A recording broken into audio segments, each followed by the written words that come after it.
Hi అండి, నమస్తే. Welcome to my channel. ఈ వీడియోలో చెరుకుగడలు లేకుండా చెరుకు రసాన్ని ఇంట్లోనే ఈజీగా సింపుల్గా హడావిడి లేకుండా ఇలా చేసేయండి.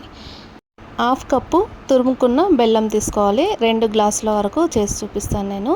ఒక నిమ్మకాయ,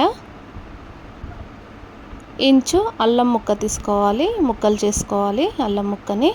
ఇప్పుడు మిక్సీ జార్ తీసుకోవాలి. మిక్సీ జార్లో బెల్లం వేసేసుకోవాలి. ఇప్పుడు అల్లం ముక్కలు కూడా వేసుకోవాలి. ఇప్పుడు నిమ్మకాయని పిండేసుకోవాలి. ఈ వీడియో కనుక ఫస్ట్ టైం చూసినట్టయితే సబ్స్క్రైబ్ చేసుకోండి. ప్లీజ్ ఒక లైక్ కూడా చేసేయండి. ఇలా నిమ్మరసం పిండేసుకున్న తర్వాత ఇప్పుడు 1 గ్లాస్ వరకు వాటర్ని పోసుకోవాలి. కూల్ వాటర్ పోసుకోవాలి. పోసుకొని మూత పెట్టేసుకొని మిక్సీ పట్టేసుకోవాలి. ఇప్పుడు 2 గ్లాసులు తీసుకొని ఐస్ క్యూబ్స్ వేసుకోవాలి. ఇందాక మిక్సీ పట్టుకున్న జ్యూస్ని ఈ గ్లాసులలో పోసేసుకోవాలి.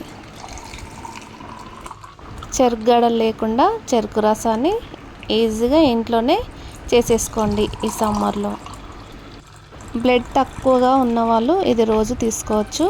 బాడీని కూడా చలవ చేస్తుంది. ఇప్పుడు బ్లాక్ సాల్ట్ని 1/2 స్పూన్ వేసుకొని కలిపేసుకోవాలి. అంతేనండి, చాలా ఈజీగా ఈ చెరుకు రసం ఇంట్లోనే సింపుల్గా ఈజీగా చేసేసుకోవచ్చు. ఈ వీడియో నచ్చినట్టయితే లైక్ చేయండి, షేర్ చేయండి, సబ్స్క్రైబ్ చేసుకోండి. మీరు ట్రై చేసి ఎలా వచ్చిందో కామెంట్ పెట్టండి. బెల్ ఐకాన్ క్లిక్ చేయండి.